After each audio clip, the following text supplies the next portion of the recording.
dum dum dum dum dum dum dum dum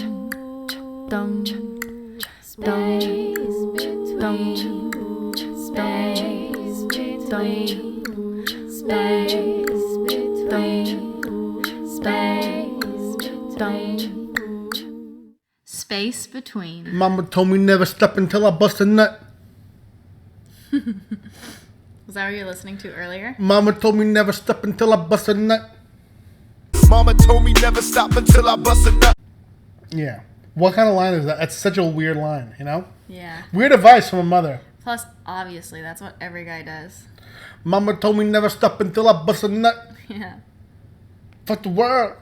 They're never like, oh, are you done? All right. I'll stop now. I've done that before. So that's Pat Shand. I'm Pat Shand. Hello. And I'm Amy Shand, his wife. we have a guest today, but not here for 5 minutes or so. I want to talk about something serious first, and that's real. Okay.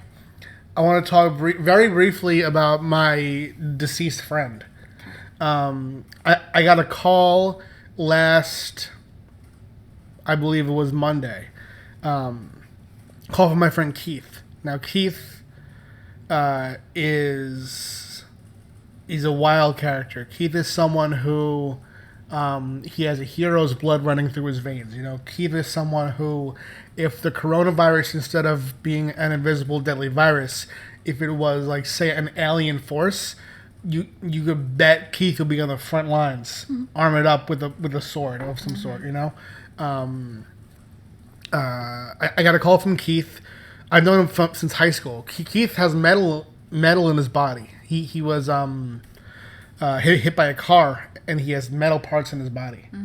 I got a call from him. He called once, and we were eating dinner with my mom, so I let it go to voicemail. And then he called right again after, and I was like, oh, something's wrong. And I'll tell you this.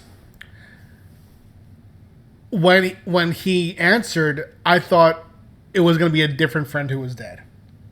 And I don't know if it's like fucked up to say that, but I thought it was going to be our friend Chris Bach. Because Chris Bach, he's always been someone to me who has like 1 foot on earth and 1 foot in fucking purgatory, you know?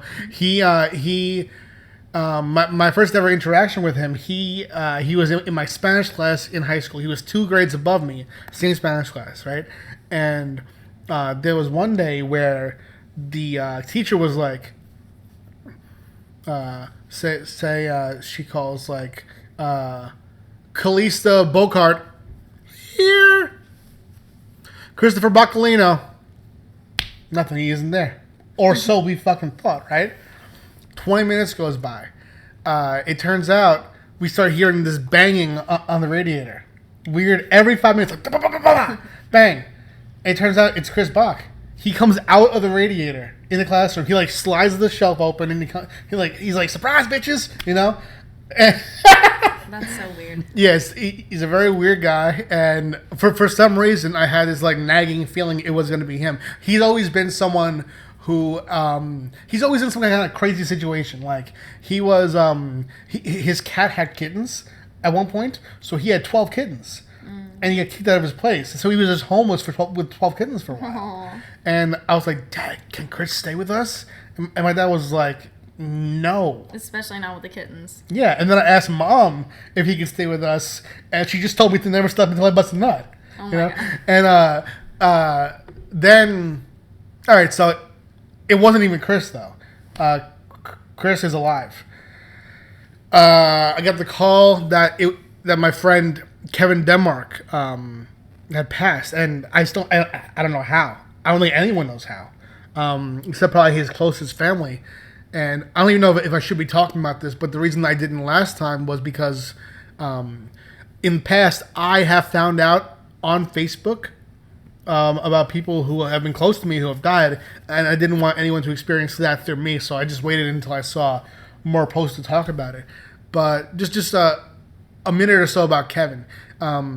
Kevin, I have a lot of memories with him during my high school times, like high school and early college. Mostly walking around. He was someone who would stay over my house sometimes, and we would go to this thing called PFY. It's Pride for Youth, and it was this like gay straight alliance club that we would go to. I still follow them on Facebook. Oh, for real? Yep. Oh yeah. We would go there, and what would happen was sometimes they would just let us in, and sometimes we would post at the door, and they would be like, "Not today," to us. Because you smell like weed? No, because we were drunk. You know? And we're like, no, we're not. And they'd be like, yeah, you are, you know? Because what would happen is if we would go in there while drunk, they had this free bowl of condoms. And Kevin and I would always just take the whole shit. Even though, I mean, it would be years before I ever used one. Years. But still, I thought it was cool to have them, you know? And Kevin, actually, I'll say this, is... I mean, there's so much I could say about him that's like good about him, but this one story is about me. Kevin is the first person to ever in my life ever call me hot. Aww. Yep. There was one day where he was sleeping over and I was on MySpace. And he was telling me about this dude because Kevin was a gay man, okay? At that time, he was a gay boy. He told me about this dude that he saw at PFY who he didn't get his MySpace account. So we were like scouring MySpace for him. And Kevin asked me if I had ever hooked up with a dude. And I said no. And he was like, when I saw you for the first time in high school... I looked and I was like, oh, that guy is for sure bi and he's fucking hot. And I was like, well, one, I wasn't tempted. I'll say that. But two, I spent my whole life not feeling good about the way that I looked, you know? And which you don't relate to at all. And then for someone to say that about me, I was just like shocked. I was like, damn, I would... fucking do so much better to be gay, you know? I would clean up because I like fall into a category, you know? I'm a bear. And I've heard people say that to you. Yeah, but the truth was that what I feel that because I've since dated women that I myself find attractive. I felt that the reason, and Kevin helped me see this, that the reason he had said that was because I wasn't like nervous around him. I wasn't trying anything around him. I was just like confident in myself. So I've learned to since do that. But Kevin, beyond all that shit, was super funny. He was a punk in the sense of like rock music and the ethos of punk. He was a rebel. He was someone who wanted the world to be better. And yeah, I haven't seen him in years, and that sucks. That you know. I will never see him again here, you know? But, yeah, I especially now at this time, I posted about this on social media, I wish that more people were like Kevin, because some of you guys are fucking...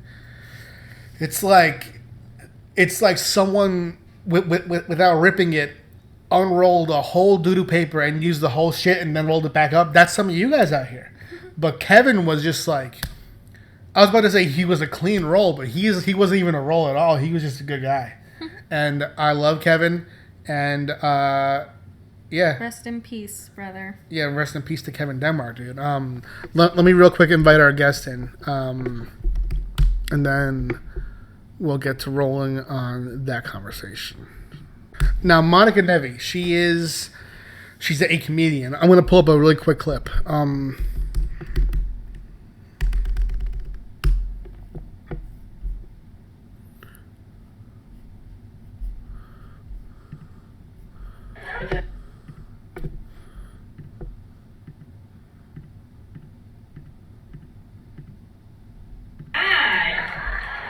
I do stand-up, that's what I do. I used to have a day job, though. I used to work with kids during the day. Thank you so much. No, because they are the worst people in the world. I hate them so much. Thank you. Because of that, I do not want kids kids. Honestly, I don't want to ruin my body. I know it's a terrible reason. I know. But I don't want to, like, if I was going to have multiple children, I would ask for C-sections, right? And I would ask for separate scars so they look like abs. You know? Some ladies in here are like, gosh, you're fun. If there are any parents out there, your kids Is are she from New York? Could be your fault, could be mine. It's probably yours. It's getting worse though, right? I watched a 5th grader, so he's got to be 11, looking at a magazine, and he tried to touch the corner to change the page.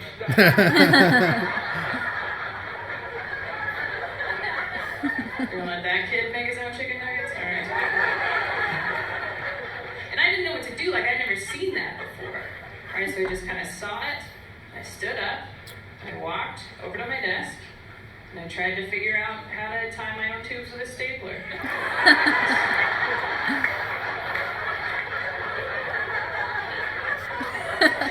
Yeah, so that's a little clip of Monica. That's fun. What I wanted to talk to Monica about, and fucking will, okay, is that during the pandemic, Monica's been doing these stand-up sets to no audience, just on YouTube Live. And there's been multiple comedians that will be involved in this, and will switch back and forth. And I want to just discuss that, comedy in general, and that's what I have to say. While we wait, though, how are you? Fuck. I'm doing good today. I have just a couple days until I start my day job. Ugh. On Saturday. I'll be starting again. I'm ready, I'm ready. I'm going to just follow protocol, take one day at a time. But, yeah, it seems to be like, I was listening to a podcast earlier, and I agreed with them on My Favorite Murder. She was saying that, they're in Los Angeles, but she was saying that it seems that a lot of people outside are deciding to just, like, not do quarantine. Right. And just, like, carrying along. But she was saying in Los Angeles that the numbers are, like, rising. Yes. And getting to, like, really bad again. So I feel that New York will go through that as well in the next couple of months. Yeah. And I wouldn't be surprised if things closed again for a short period of time. Who knows, So just that's been on my mind. Just, like, the progression of, like, outside and stuff, because I've been doing just a couple things. I used to not go outside at all. Like, I would be making things at home, and we'd go out on the balcony. You'd go out and, like, play Pokemon and shop a little bit, but not me. So recently I started, like, going to, like, a meetup with a new group of friends outside 6 feet away, which is nice. And it's, like, giving me, I think, like, practice. Yeah. Because first I'd be like, all right, when I go outside, I'm going to social distance. It's going to be like this and this and this, But every situation is a little bit different. Yeah. And with, like, every person. So I feel like it's helping me practice, interact with people, like, social distancing style for when I get to work. That's true. Because yeah. every customer is going to feel differently and stuff. But I did ask at the meeting, like, because we have to ask extra questions to them, like, like, have you been out of state in the last whatever, and things like that. Like, basically, like, intake questions to keep safe. And I asked if we were going to call them while they're in their car to ask those. And then someone else said, yeah, that's a good idea. Oh, she's here.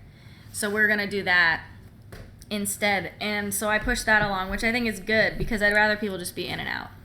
Yeah, you don't want to bring me home some of that COVID. We can't be, like, having a lot of people in the waiting room. Hey, My sideways. Hey, there you What's are. up? You are now not sideways. Boom. Did that work? Okay. Yeah. Perfect. Hi. Hi. hello. What's going on? Oh, not much. How long do you guys normally go for? We go for about an hour, but we'll go for as long as or as short as you want. Yeah, if you have to go at any point, that's no problem at all. Okay, cool. Yeah, I don't even know where my watch is. I had to take back a rental car at noon. Okay. Oh, that's all good. No Yeah, problem. we are actually mid-episode, so at any point that Okay. you want to dip out, you can just do that. Okay. But But yeah, we're just talking about returning to somewhat normalcy. This is Amy. I'm Pat. Hi. And Amy is about to go back to work on Friday and bring me home some of that good old COVID, you know? No, I'm not going to. I even made a pendant out of clay that says, "I can love from 6 feet away." So I'm going to wear it at work. Well, good luck. Oh, yeah. Thank you very much. What what do you state do for are work? you in? Oh, I'm a receptionist at a Massage Envy on Oh, Long okay. Island here. And that's like my day job. And I've been out of work for a few months now. Yeah. So I'm just like getting anxious about it. But that's what I was just talking about before you came on. But it'll be fine. Everyone's out and about. So I'm just kind of in a fend for myself kind of mindset now. As long as I have my mask, I feel like that's like my shield. I feel like I'm like a sanitary like superhero. Just be going outside like Nothing can get in there.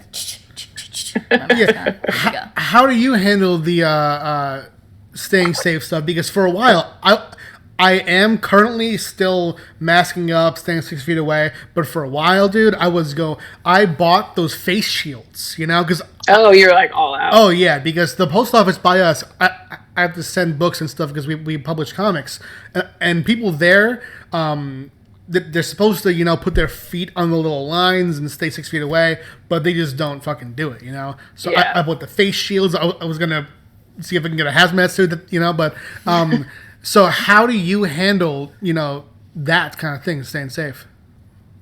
Yeah, so I'm in Washington to Okay, cool. answer your question, Seattle area. I have been wearing mask and gloves like the whole time, but just, you know, normal cloth mask. Didn't go all out with a face shield. Yeah.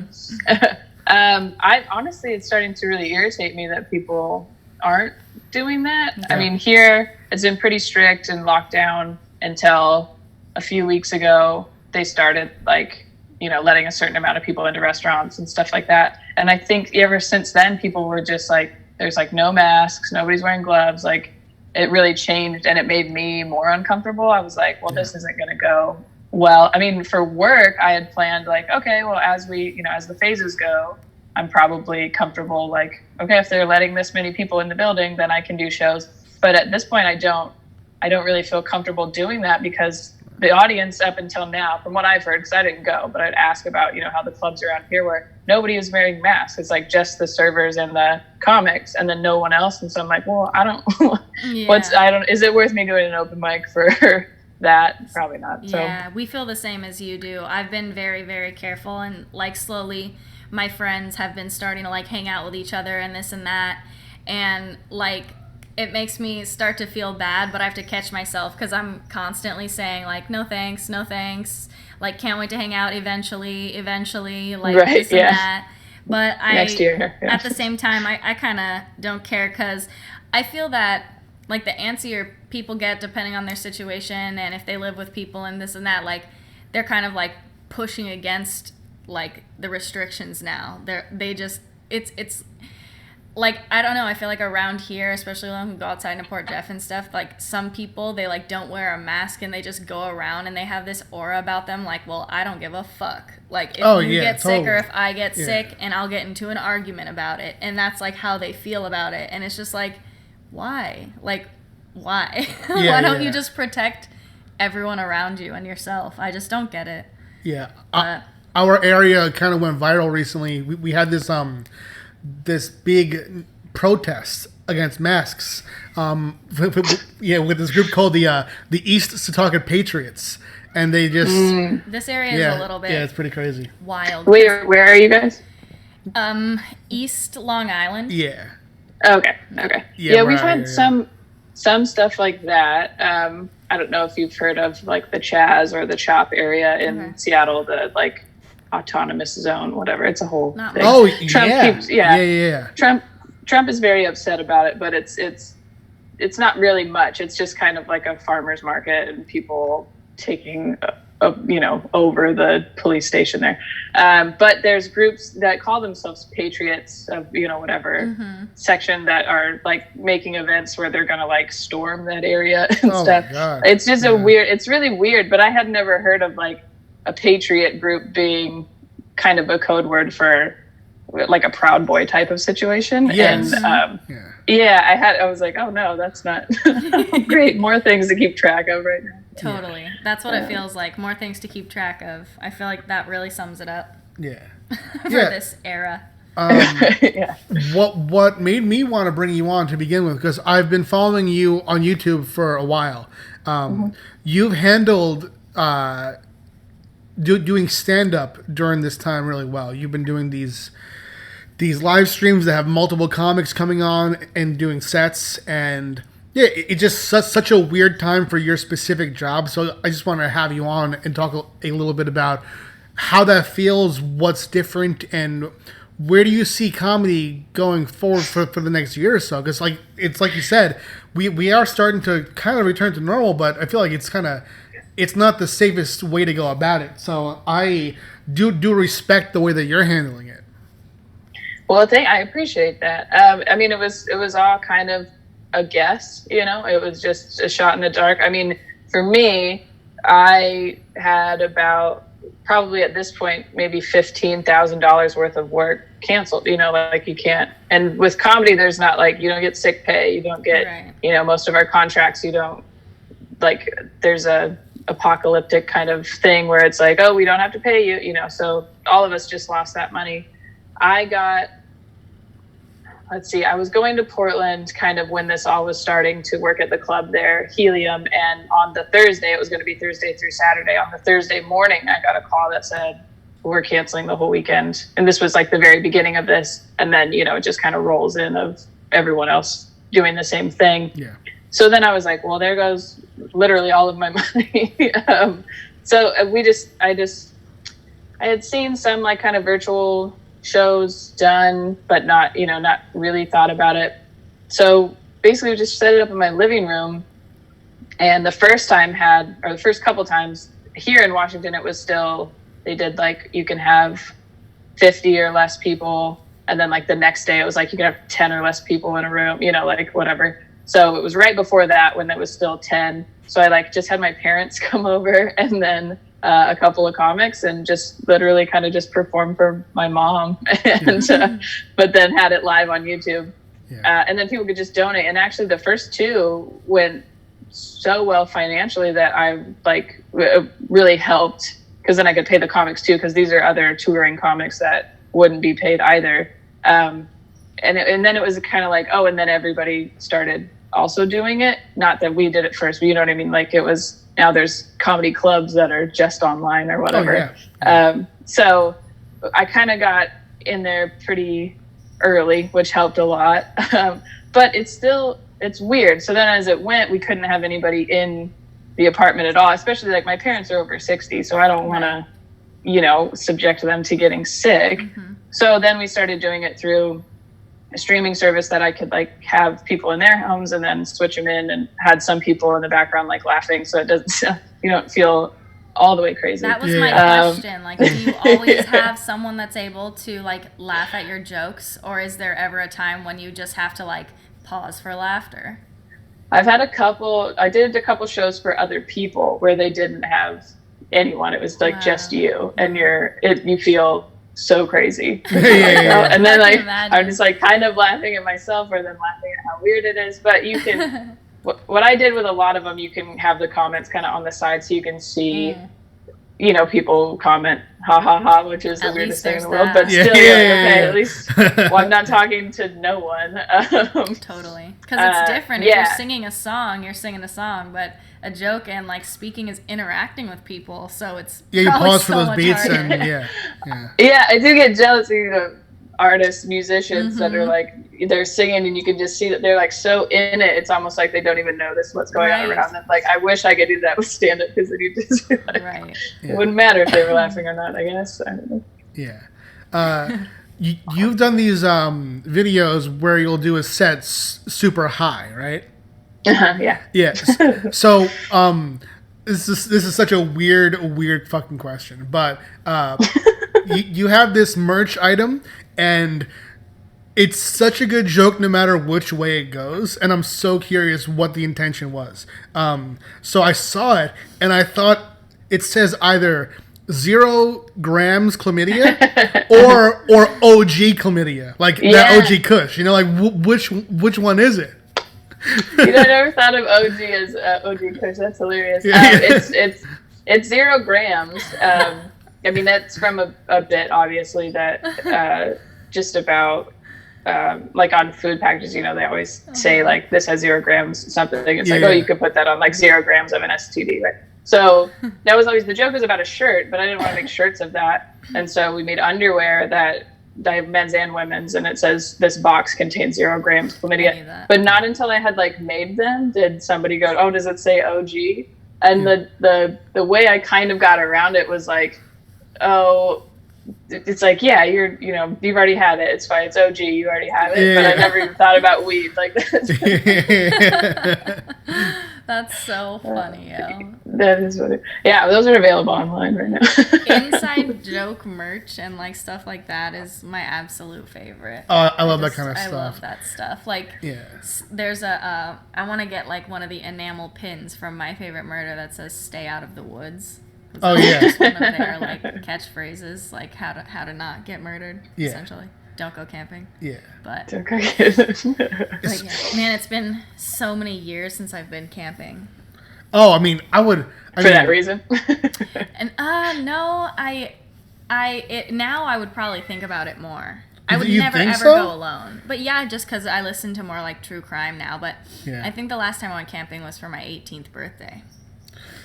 Yeah, I mean, I would be, no matter what, scared to go camping, but I'm not sure how it is where you are. But during the pandemic, going out at night is a bit weirder here because Tell her about your ghost story. Oh, I mean, I have if you won't be triggered. I won't be triggered. It has been very anxiety ridden lately. Sorry. No, call you out. No, talk about it. Talk about it. Yeah. Because of this ghost story? No, I feel like this ghost story is just like it happened because of his anxieties. I just feel like there's a lot of stuff going on. It's just like work, like the effect of quarantine on his family, and stuff like that. And so sometimes he hears things, I think, because you have a history of like auditory hallucinations. Am I wrong? Yeah. That's no, I'm right. That's true. I'm actually right. So what my history is this, right? I would I used to fall asleep watching TV as a kid. You know, I would put the TV on in the living room, and instead of tucking myself in my own bed, I would just go on the couch and watch Buffy the Vampire Slayer until I fell asleep. And sometimes I would wake up like around 6 a.m. or so, not ready to be awake, but I would hear this distant like radio din, and I would follow it, and then it would just disappear, and it never existed. And I looked it up later, and it's just a thing that when some brains, right, when there's silence, it fills it in with like the noise that you expect to hear. And so but what Amy is referring to about my ghost experience was actually what I feel a demonic experience, right? I go out at night and I play. I'll drive to Pokestops and I'll play Pokemon Go at night. Okay. And a few creepy things happened that were non-demon centric. You know, I would there was 3 different occasions that I was followed at night in a car, like at 3 a.m. Just someone following me for a long time. And that was more a result of the idea that, you know, cops aren't stopping people for a while here because they didn't want to pull anyone over because it was like the heart of the pandemic. That has definitely stopped. The cops are resumed. Yeah, they've definitely resumed. And more probably. Yeah. But this time, I parked the car. It was like 3 a.m. I parked. It sounds so like an insane person's story. I parked the car, I got out, and you know that moment as you're getting out of the car where you're like pinned between the door and the car before you can like get out? Right. I heard behind me this voice. Hello, right? and first of all, fucking demon, learn how to say hello. It's not hello, it's hello. But I turn around and there was no one there. I looked all over in our complex and no one was there. And then I just ran. I ran to our apartment. I just ran. Not being like harassed in a car by an actual human. But that story made him come inside and say, I'm not going to go outside. I've been followed 3 times. It was chill. I'm not going to go outside again because... But you know what was a bummer too is like 6 days later, it was solidified when you were triggered by that meme. Oh yeah, those... It was like this cute dog, and the dog was like saying some stuff, and one of the things it said was Henlo. Yeah, the dog. Henlo. The fucking... And Pat's like, oh Maybe my it was that fucking dog. god. That's exactly what I said at first. Great minds. Yeah. And in that case, don't be scared because it's super cute. Oh, It's a cute dog. It was like a little corgi. maybe. But Have you Googled Henlo? What does that mean? Yo, I'm He's afraid I'm to. too scared. I knew I'm it. too Oh scared. my fucking god. I'm too scared. Has anything like ghostly or demonic ever happened to you? Yeah. That's funny you bring up the auditory stuff because I feel like I have that, or used to, especially living alone. Like I would always think that I like heard stuff and then I'd have to go check.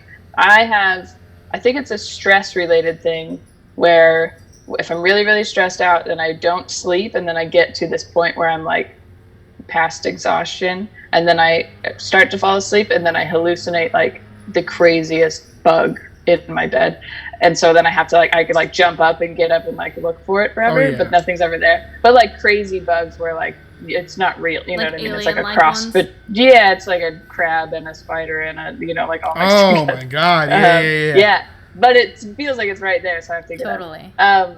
But as far as like, I don't know if this is a really weird story actually, and I don't know if I've ever told it on a podcast. But I was in Spain my senior year in high school for like a trip, like a class trip with my Spanish class, and we went to, where were we? I think we were in Seville, and we went to this cathedral. I think this is correct as far as like the location, but this cathedral, like Christopher Columbus is actually buried there. It's huge. It's like the biggest altar in Western Europe or something. I don't know. And so walking around this whole building, and then there's this small room on the backside of the altar. And every time I walk past it, my heart starts to beat like really, really fast. But then if I get away from it, then I'm fine. Right. And it would happen over and over again. And so finally I went and asked one of the guards like what it was. And he had no idea what it was, because it was this weird, like, it's gated, but it's like 2 steps down, and then just kind of like there was like carvings in the thing, and then like a wooden box on one side. And so then I went and I just kind of stared at it. And this does sound crazy, but I had this like visualization of like I was in there but on my knees and my arms were out like this, and then like 2 people were holding my arms up. Like it was weird, and like my head was down. Maybe I had been like beat up or something. I don't know. It felt like very Game of Thrones, but obviously that show wasn't then, and I don't read books. So so then I'm like telling people about this, like my class and my teacher and stuff, and I was like, it's just so weird. Like I had this weird feeling, and I like kept like my heart was beating really fast, and then I explained like what I had seen. And I like, there's actually a photo of someone sitting next to me, and I'm telling them, and my face is like white, and I'm like, this is the weirdest thing. So then we go to this next place. I swear to God, I'm not making this up. Then we go to this next place, and it's like a museum in what used to be a prison. And we walk in, and there's all these paintings, and I look to my right, and there's a painting of Jesus on his knees with his arms out with like 2 people holding it up, just like I had said, to the point where I like tapped the girl I was talking to, and I like pointed at it, and she was like, oh shit, you just like said that exactly. Like I didn't even have to say like, oh, that's what I said, right? It was really weird, and like still I have no idea what That's a what super that means cool or what that was. story. I've like looked up like pictures from the inside of that place and like tried to figure out if anyone has like a photo, but it's such a small like insignificant room in the building that I've never found anything. It's really, I don't know. That is no. That's That's really cool. That's probably one of the coolest stories I've heard on the podcast. Because we always tend to like go to like ghost stories and stuff like that. Like, oh, do you believe in ghosts and stuff? Because we're both super like interested in it. But yeah, that's super cool. And I always feel like in really old places like that, in like Europe, and I've never been, but I do know that like, what's it called? Like vibrations and feelings and stuff stays in like certain places. Yeah. So I feel like when you go visit them, if you are intuitive enough or something happens, like you can definitely maybe like understand stuff that other people might not be able to understand. You know what I mean? Yeah. I think it's super fun. That reminds me. No. Just kidding. He said, no. That reminds me of breaking into this haunted hospital in my hometown, and just exploring it. And there was this one part where we had our walkie-talkies just buzzing, and then they just like went silent, and we heard someone in the other room that wasn't with our group, and we just ran. Hell yeah! Oh yeah! Long Island's pretty old too. Like they're like Old Bethpage and areas like that. I love to see paranormal activity shows where they have the tools, like like the beep beep beep beep. Where you can like see, yeah. That's so. I mean, honestly, that would like. I'm very interested in those things, but it does freak me out. I have never been like I want to watch a ghost hunter thing or like go, like I can watch stuff because it's interesting. But yeah, my friends are like, well, let's just go stay at this haunted hotel. And I'm like, no, you guys tell me how it goes. You know, like I'm not going to go. And for sure. For sure. I don't even like married. Sleeping alone anyways. Yeah. Where we got married was like a really old, it used to be a really old mansion. And they turned it into a bed and breakfast, and it's in a very old part of Pennsylvania. And my aunt and uncle ended up staying at one of it's supposed to be like the most haunted hotels in all of like the East Coast. Remember? Oh yeah, dude. And Pat was like, "Fuck that." I would never stay there. What I wonder though is like you're talking about like energy getting trapped in places and staying there and festering, right? I feel like there's so much, I mean, of course, joy, but there's also so much pain in comedy clubs, you know? They have to be haunted. Well, somebody told me that once too. So last year, maybe in the fall, I was there's this a chain called the Looney Bin, and they own clubs kind of in the South area, but you do 2 at a time. So it's like 2 full weeks of shows where you don't, unless you can afford to come back and forth, which I can't. You just go from one to the other. So I was in Tulsa and then Wichita, Kansas. Oh yeah. And it's weird because normally comedy clubs have a condo or they put you up in a hotel or something. But these clubs own houses, and then all 3 people that are on the show stay in the house the whole week. But the one in Wichita it's really interesting, and I don't know if this is legal, so hopefully I don't get in trouble. But they just turned like the offices behind the club into an apartment. Yeah. So, but then I'm there first before the headliner because he could go back and forth. Who was a friend of mine, but I get there and I meet the manager and stuff. They come and hang out and like say hi, and then we smoke weed. Then they proceed to tell me that it's haunted. Yo, oh my god. And they were like, yeah, we had like ghost hunter people come in, and they said, they were like, it's mostly in the headliner's room, and there's somebody like sits on the back of the toilet seat in there, like a ghost that sits on the back of the toilet seat. And so then they leave me, and I'm there alone. Like, I was like, I'm some stoned, I'm alone. I'm like, so then I would prefer I just walk around at Wichita alone at night. I'm like, this seems safer. I don't know. Right. But yeah, because it was office space as well, there's no windows, so it's like the darkest. You can't tell what time of day it is either. It's not the best condo situation, obviously. That's hard. Yeah, it's almost like they have you like in a cellar while you're performing. Like, all right, you can come out now and do your show, and then go back to the room. Well, and I mean, that was the one convenient part. You could like go, you just walk around. You don't have to like be on time. Really, you're like already there. I love when the hotel is like attached, or like the hotel is the venue of the convention. Oh yeah, from our room down to the table. That's very nice. But I do enjoy a comedy show in a bar in a hotel. Yeah, convenient. I don't know what I would do if I had to stay at that place. You'd probably book a room at a hotel down the street. I was about to say, like, maybe what I would do is like on your own pocket. Either that or like I would download, no offense, right? I would download Tinder, right? And just like be like, no, nothing romantic. Just talk to me. Yeah. I would allow Just it. please come, be my friend. 3 people, you know? Right. Just so like, And have them stay like on the little couch area, if anything. Yeah, because what is a ghost gonna do? Attack 4 people in a room? You never know. That seems excessive. Do you know what I mean? You've seen I Stranger like your Things. strategy. That's true. Yeah, that's But true. he's not. There's a more ghost, of but us. still.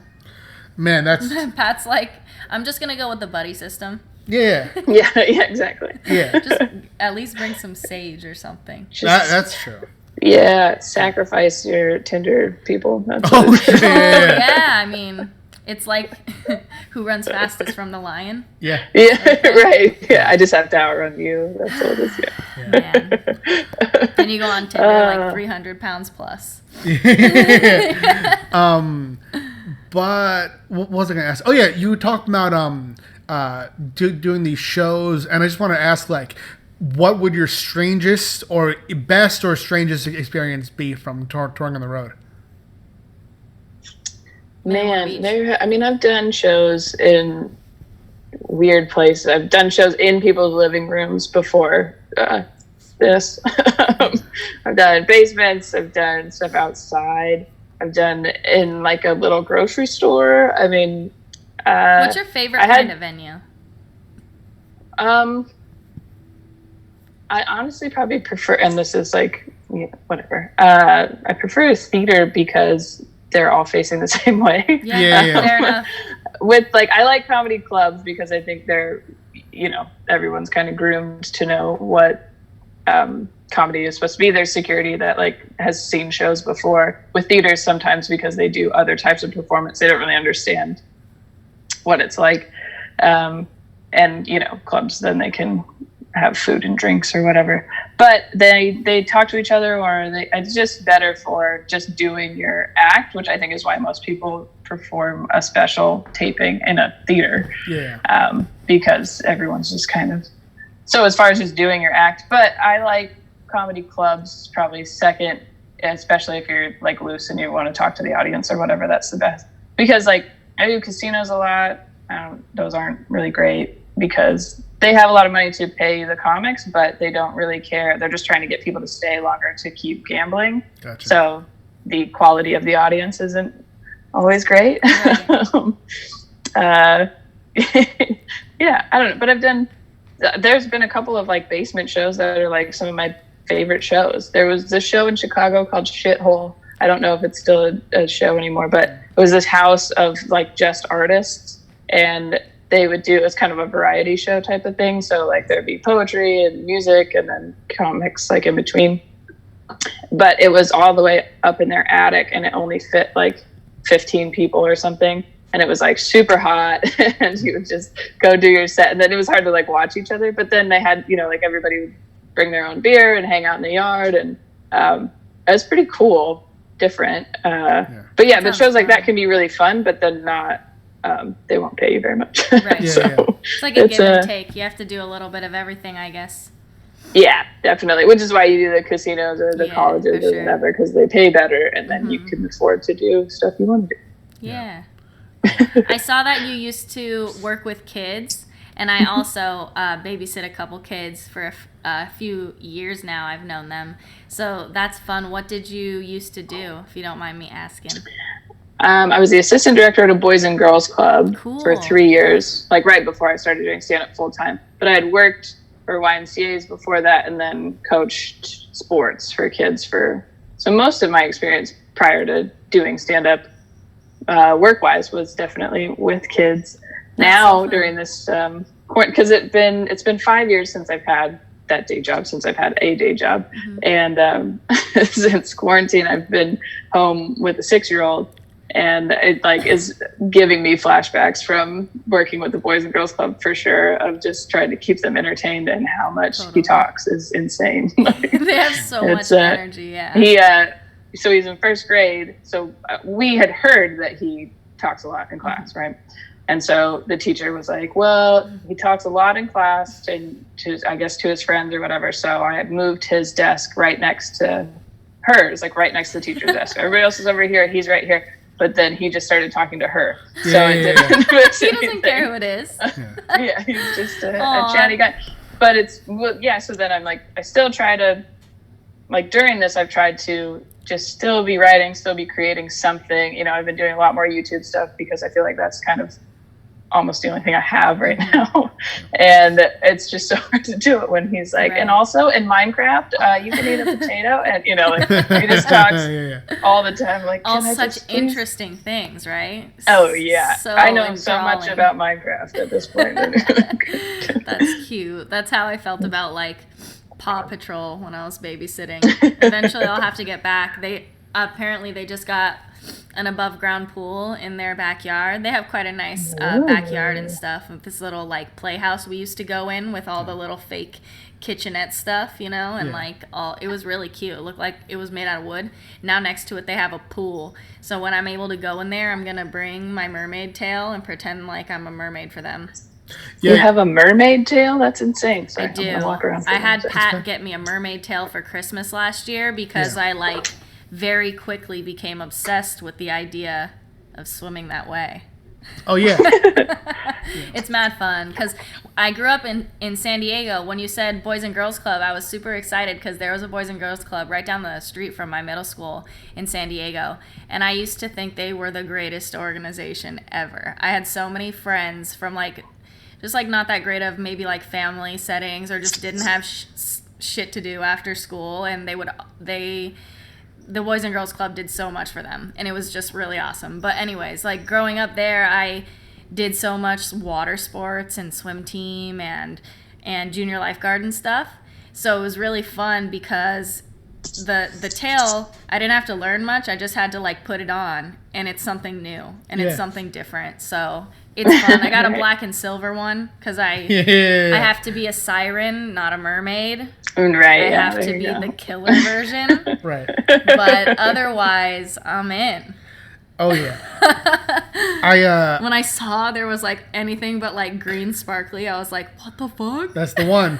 Oh yeah. Yeah, that's awesome. Yeah. Super cool. I came home one day and Amy was fuming. She was furious because she had spent the day calling and going to these gyms and pools, and she literally said to them, "Am I allowed to bring my mermaid tail?" You know, and they would all say no, and I was like, no, hazard. You can't ask. You just have to pick one and you go to it, because just get in there. Exactly, they're gonna see you, and it's gonna be like that song from Jack Skellington. What's this? You know, they're not gonna have a chance to be like, don't do that, because they don't know what the fuck that is. And that's what I did.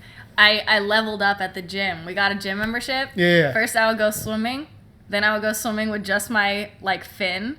And then I'd bring my tail and I wouldn't say shit. And then it got to the point where me and the lifeguards were like this. Like I would show up and they'd be like, oh, do you want me to open up this lane for you so it's double? Yeah. And I'm like, oh yeah, baby. So I missed that. Oh yeah. But yeah. Do you have any like weird habits or obsessions? Like both of us actually, we go through these phases straight into Amy where like just every year or every month even we have a new obsession. So is there anything weird that you've been getting into? Oh man, I mean, I definitely do that in like, I'm like not a phase, but like I do the same thing over and over. Like I'm a creature of habit, I feel. Yeah. I honestly, and this is definitely his fault, but I play Legos with him, and then I was like getting irritated by the fact that everything's just mixed up and we can't build any sets and stuff like that. So I have started to buy my own Legos separately. That's been one of my obsessions. That's some like I have a box and then he has his box and we can build at the same time, which never works out because then he's like, "Can I help you with yours?" I'm like, fine. But I have. I like the architecture ones. I don't know if you've seen any of the Lego stuff. Oh, I have. But they have like skylines and then like big, you know, you can do the Taj Mahal and like stuff like that. Wow, that's and crazy. Like really cool jet planes and cars. I really like the cars are sick. Like that look like cars. Legit. Yeah. So I have a Las Vegas one, but they are a little spendy, so I've been like slowly. For sure. But it's like kind of meditative, and now that have a little bit more time to kind of sit and, because I feel like, and maybe you guys understand this as well, now everything has to be so focused on social media and the internet that it's a bit obsessive in that I like check it, and that means more because I'm not validated by doing stand-up right now.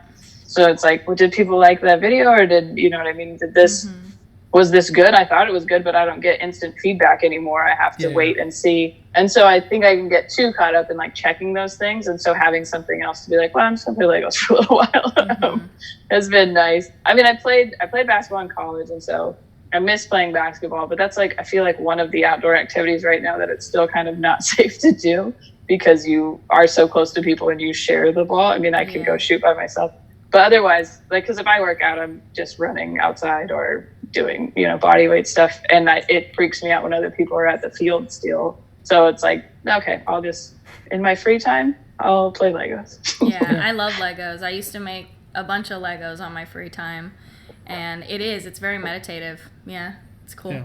No, it is. And yeah, there is something gratifying. I get this about my obsession, Pokemon Go. I like the Pokemon Legos. Where I'll catch a Pokemon that I've been hunting, right? And I'm so I'm just so excited about it. And that's like instant gratification. But what I always think about as far as doing comedy, because I've in my career as a writer, sometimes I'll go to a convention and I'll be put on a panel, and I won't be told until the last minute that the panel is just me, you know? Oh, wow. Okay. Yeah. And I'll go in front of this crowd, and I'll bomb, you know? Like, I'll bomb my panel because I wasn't ready. And that just wreaks havoc on my self-confidence. So what you do, I think, is so brave. So how do you overcome the idea of just a bad night? Because a bad night, I've had so few, because what I do isn't really speaking in front of people. So when it happens, it sticks out. But when you have, because like as you're working your sets out, you know, sometimes I'm sure an audience won't be as good as other times. How do you use that as a tool, and how do you not let that sting? I mean, that's a good question, but you kind of answered it in saying that you haven't had very many. I mean, I have had a lot, and so then I've had even more good nights, and so you try to focus on the fact that there's going to be a good night probably the next night, you know what I mean? Or that's why comics often do more than one set in a night, and then you're like, well, the next one will be better, and usually it is. Sometimes it's so interesting, and the most frustrating part of stand-up probably is it's a tough audience, maybe they're not on your side, and then you're like, okay, well, I'm going to go to this joke that I know works every time, and then it doesn't, and you're like, okay, you guys are wrong on this one. That's not It's kind of like a test. Yeah, it's an interesting thing. But I mean, it's been almost 10 years now. And so at this point, I'm fairly comfortable in those moments to just kind of go off script and say like, okay, look, I'm having about as much fun as you guys are if you don't like it. You know what I mean? Yeah. So it's like, and they like that, but then it's hard to go back to material. I mean, sometimes it's just pulling teeth and getting through it. And I have learned, I feel like in those moments, I've learned more, but also, you know, kind of riffing or thinking about things differently has led to me writing other jokes. Yeah. So I don't know. I guess the tool there would be the ability to just take the experience for what it is and hopefully turn it into something else. The best thing to do is always realize that it will get better. There'll be another time that's better. I've watched really, really bad comics do really well, so that should make everybody feel fine. So. And with like nights like that, after having like, you know, the first one, it's probably like, oh, holy shit. But then after having maybe like a couple or a few of them sporadically, does the sting get like less and less, kind of? Yeah, I mean, yeah, definitely. Well, and I mean, especially for me, or sometimes like I'm traveling in places like Arkansas or wherever, and it's like, well, this might not be people I want to be my audience anyways. Right. No offense to people in Arkansas, there's plenty of that audience that I would like, but people who are going to yell out sexist things to me while I'm on stage. I don't really want you to watch me anyway. So, you just kind of go through it. And then, I mean, I've also learned to kind of tweak the material a bit and say, okay, well, I'll do these types of jokes or this here because I've seen with the comics before what they liked kind of thing. So unfortunately there is just an experience piece to it where the more times you get thrown into a panel you didn't know you were going to get, you'd be like, well, I've done this before. So now I feel more comfortable doing it. Like if you're going to a certain city that you've never been to before, do you like look up on YouTube like performances there just to see the audience and like what kind of stuff maybe they would react to? Is there a way to like research what people are like, or do you just have to like know? I think the best way to do that would to be just to talk to other people who have performed there. It's probably not the easiest because most people that put stuff up online isn't going to be the worst show they had. It's going to be a good show. So I mean, I've been traveling so much now that most places I'm like, okay, I know either I've already been there or I know what that area is kind of like. I just, because at this point I'm either featuring or headlining, so the host is going to go first and you kind of get a feel for what the audience is like with them. But yeah, I think the biggest thing, and that's the same thing with like, where do I go eat? Where should I stay? Where should I do those things? I do talk to my other friends who are also touring comedians and say, what was your experience here? What should I do? What should I not talk about? I don't know. You know what I mean? So those are probably the best things to do. Yeah, no, that's really good. And I think it's admirable that you are able to, since you've had more great experiences, that you can really focus on the good and learn from the bad. Because what I find is a character flaw of mine is that, like say on our YouTube channel, we'll do these reaction videos. The negative comments that we get, those I'll remember verbatim. And the good comments, I'm just like, it kind of like just blends in. Like, people have said like, oh, this is my favorite reaction channel, et cetera, et cetera. And then other people have said like, why is she with him? They've said. They've said he has titties like John Locke's tits from Lost. They did not say that. You're making that up because I said that John Locke had woman titties. Yeah. But no. Well, see, you're spinning the negative there. You're like, it's all one thing. I know. It makes me sad about that because I actually remember like I'll remember specific comments like, I love the way that you guys interact with each other. Yeah, it's nice. And stuff like that. Like there's always, at least in art, like from what I know with our channel, there's always more good than there is bad. It's not even a 50-50. No, that's true. That's true. All those people that go on there and they're just sad that I'm not fucking them. Whoa! Because they're just jealous. Yeah. You know what I mean? Not to say anything about me. That's about them. Like they don't, maybe they don't have a girlfriend at all, or they don't ever think they're gonna be married or something, and they go on there and they think, why is he married and I'm not? Because you're a dick.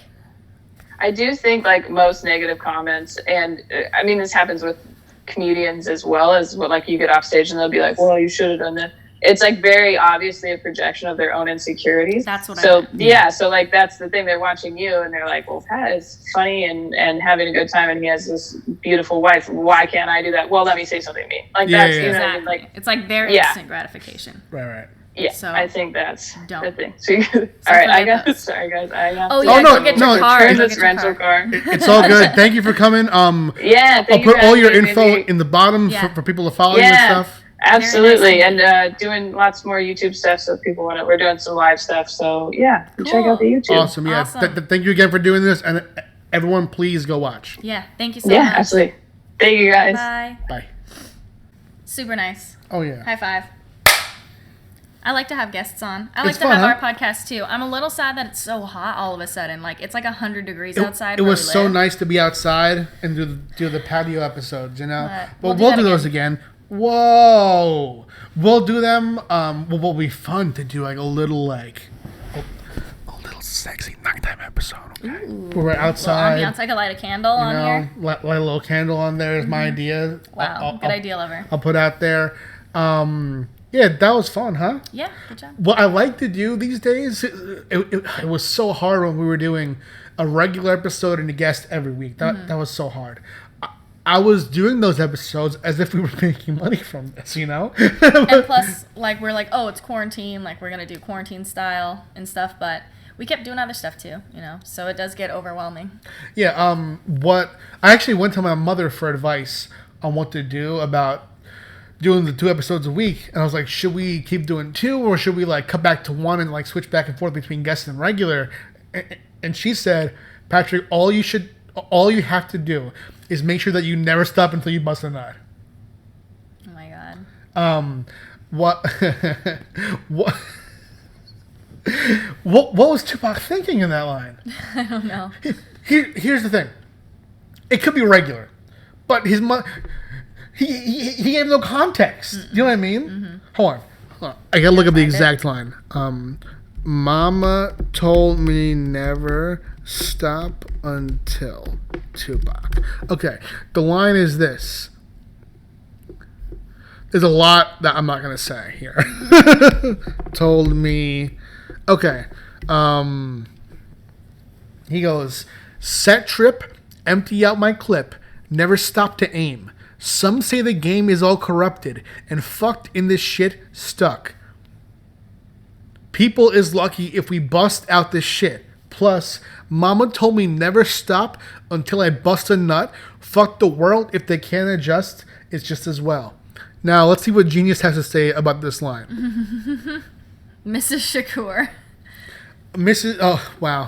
Shakur says, now, Tupi, promise me that you won't cross the street without looking for cars. And also, baby, remember to never stop making love to a girl until you've busted a nut. Ejaculated. Don't blue ball yourself, sugar. It's not good for your prostate. Wow, someone wrote this. But seriously. Yeah, the Genius person says, but seriously, Afeni Shakur told Tupac to never quit. Finish what you start. Whoa. Wow. Tupi. Genius is the gold mine, huh? That's funny as shit. Tupi.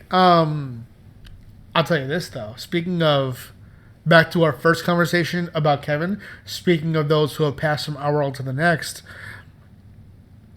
the most I've cried for real when a celebrity died was Afeni Shakur, Tupac's mom. Aww. I just, so much of it, like the idea that the son died before the mother, that she raised someone who came out the way that he was, and the songs that he made about her, too. Right. I felt like I knew her. Yeah. I was going to say, that makes it closer, because you've heard his words about it. Yeah. Yeah. Beautiful. And it's kind of weird that, I'm like tearing up a little bit. And it all started when I said, Mama told me never stop until I bust a nut, you know? Beginning of the episode. God. Yeah. Anything else that you got? I don't think so. I think that was pretty success. Yeah, I have a few videos to react to, but we'll probably just do that next time. Sure. I feel like when we have a guest on, right, it makes like that break of having a non-solo episode. It'll make the solo episodes a little bit more of a juste le monde. Yeah, more content. Yeah, more content. You know, you just get more of a little juste le monde. Okay. Yeah, what you said. Yeah, what I said. More content. Just kidding. Do I have anything else to say? I have so much on my mind, but my mind's been spinning recently, you know? How does it feel to be with me? Good. Even though... I'm sad that quarantine's ending for real. I wasn't lying when I posted that yesterday. Because you told our guest, Monica, that I've been anxious recently, you know? But that's because, like, you told me that, too. It's not it's true. I was just saying that. It's true, because I've also...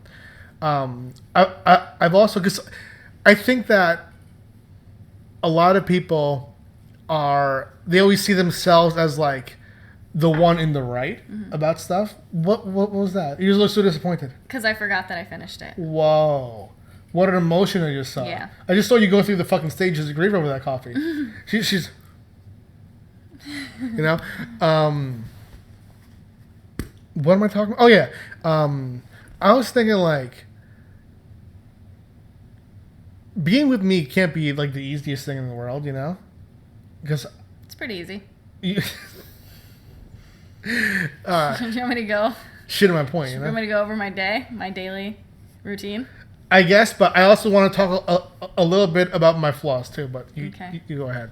Just wake up and do whatever I want, and then you cook all the meals, do the dishes, clean the house. Yeah. Well, okay. I'll say this though. Make the coffee. I think that. Then clean the coffee pot. I do that. Yeah.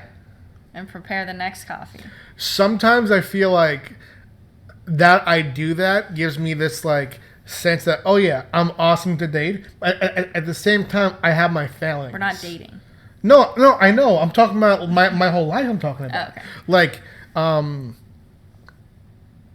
the way that I break up is not good. Me either.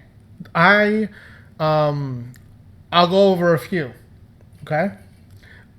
I one time just ignored my girlfriend until she called me the day that I was trying out for a band and said, Pat, do you want to come over? And I said no. And then she called back and said, hey, Pat, I'm breaking up with you.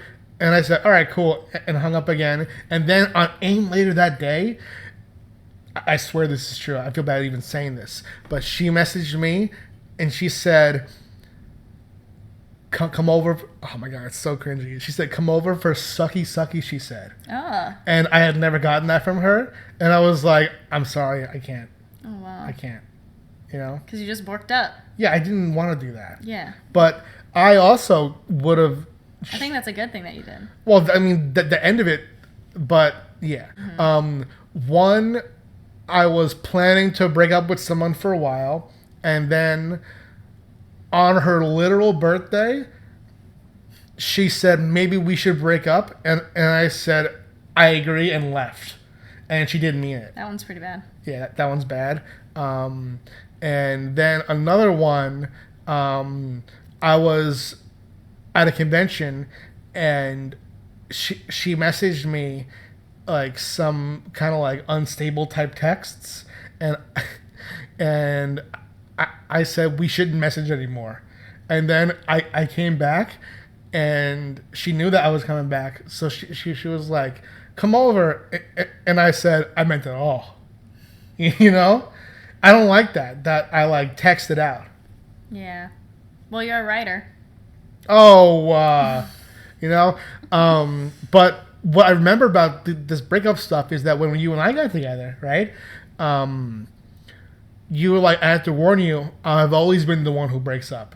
And I said to you, well, I gotta warn you, I've always been the one to break up, so fucking get ready for it, I said. It's a challenge forever. Yeah. So right now, our whole marriage is just us playing chicken. It's based on you know? the pact challenge, yeah. Let's fucking see who goes first, you know? Yeah. I'm not gonna break up with you, though. Neither. Very good. So you don't have to worry about that flaw. Because you won't have to encounter it, that situation again, hopefully. Very good, very good. What you're good about, though, is you're good about letting go of offense, and I'm good about talking about offense. Do you know what I mean? No. Say like something happens where like, you actually did really well with this specific one. Recently, I said to Amy so innocently, I said, my love, would you mind scooping the litter today? And she said, that's quicker than I usually do it! No. It's not what happened. What? And I was like, whoa. Okay. I disagree with that. Well, okay, let me just tell it again. What I said was, my love, would you mind if you scooped the litter today? And she said, kiss my whole asshole. I was like, Amy, what are you talking about? Can you please just scoop the litter? And she said, you're not God or my father or my boss. And then I was like, do you want to talk about this? And she said, look, Pat, look, here's the deal. That was well done. Neil's like clutching this like a baby. He wants to watch some Jackson Galaxy. Oh my God. All right, so you tell your fucking version of what happened. I didn't say that. I said okay, and then you said, "Do you have a problem or something?" Well, hold on. Can you say okay how you actually said it though? Okay, like that or something. I don't know. Much harsher, but okay. And then you're like, "Do you have a problem?" Bitch. Whoa! Whoa! Just I'm kidding. squeezing my JLTs, yo, my John activities. John locked it. I have never called you that word. I know. And you pride yourself on that. Very hard. No, I don't. I don't talk about it that much. I would never. I would never. In fact, one time recently, and you'll get back to your little fucking fake story in a second, right? But one time, I was on the phone and Amy didn't know. And I was walking toward her and I called my friend Steve and I said, "Hello, cunt," because Steve is one, right? And Amy goes, "Whoa, that's too much, huh?" No, I said, "What did you say?" Yes. And then you said, "Was that too much?" And then I said, "Yeah." And you said, "Good," because I wasn't talking to you. Oh, yeah. But anyway. Yeah, tell your fake fucking First version. I said, "Okay." And then you're like, "What's wrong?" And then I was like, "It's just," or what did I say? "It's sooner than I usually scoop." Did you say it like that, or did you say it like the fucking devil, I don't know. You always take harder offense to my tone of voice than I think you should. You should know how I am by now. So, because literally when you say, "How did you say it?" the truth is I don't remember. Yeah. So. Well, what I want to hear in everything that you say is these qualities. I want to hear empathy, compassion, and kindness. Sometimes I just wonder. I was going so well. Yeah, it's over. It was going so well. You're never going to let me finish my fucking Sometimes I just story. wonder. Where they at, though? That wasn't worth it at all, huh? Mm-mm. I'm sorry. Not. Now you can go ahead. So then, that's it. That's what happened. I said, because like I had. So you scooped were it- finished, huh?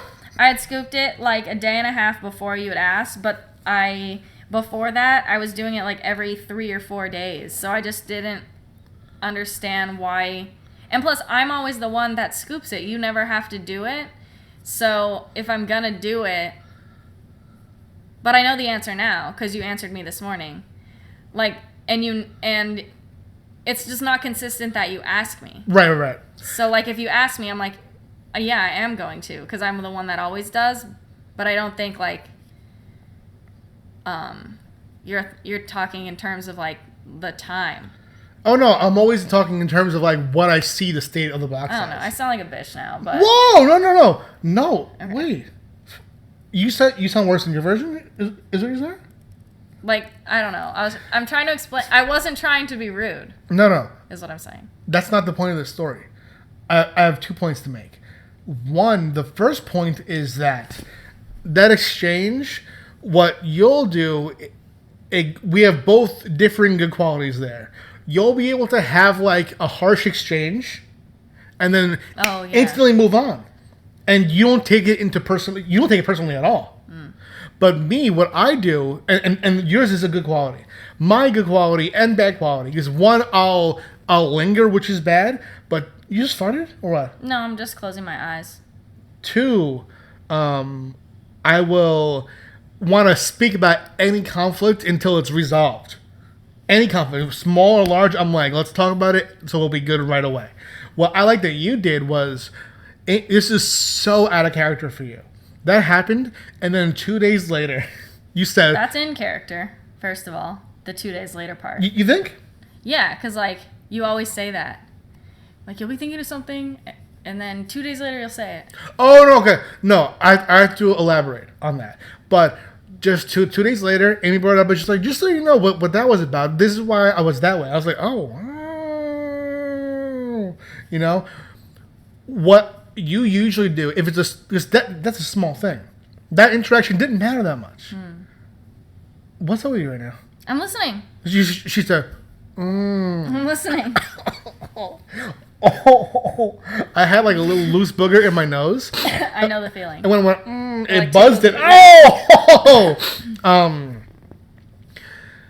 You normally, the small things you won't bring up ever again. The big things is what you'll be mulling over, and then you'll bring it up later on. Okay. I was surprised that you brought up the litter because it was small. Yeah. And I dwelt on it too long, and you brought it up later on. Yeah. And I felt peace about it. That's good. Yeah. And unusual. Whoa! What an attack! That's an attack right there. That's my new thing on the podcast, to attack you. Why did you feel the need to do Like it the that Family way? Man episode. I'm just going on with the theme. Why did you feel the need to do it that way? I'm happy. You feel good about yourself right now? Yeah, actually. Okay. But I agree with you. I'm easier to drop things because I just like to just drop it and move on. I'd rather just be happy. I don't need to like solve as much as you do. I would easier just squash. You have to solve. I like to squash. Oh. Wait. Whoa. I disagree. Oh. You. I thought that's exactly what you said. No. Oh, well, that's what I do. Our communication's on point. No. Everyone. To me, solve and squash, synonym. Nope. What's squash? Squash, you just leave it? Yep. That's squash. No. Finish So, it. hold on. Solve is like the equations and the little and all the words and all the fucking feelings and all the why did you do this and why was your voice this tone and blah blah blah. Whoa. And squash is just like This it's over. Is an attack. You started this.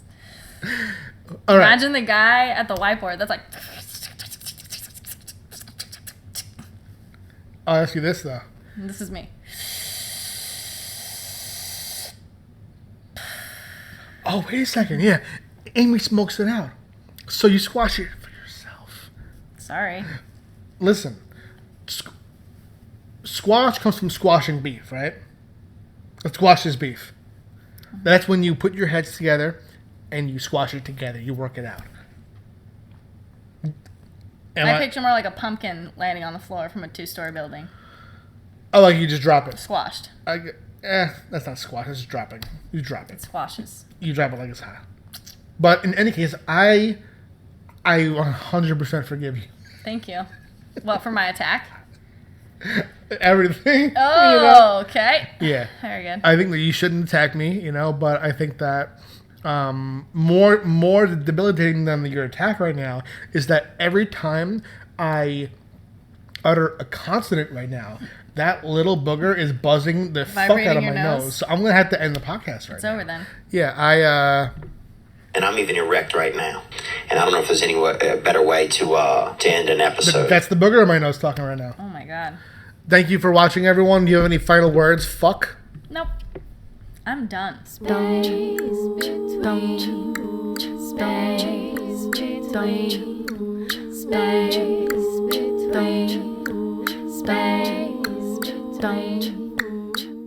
Space between.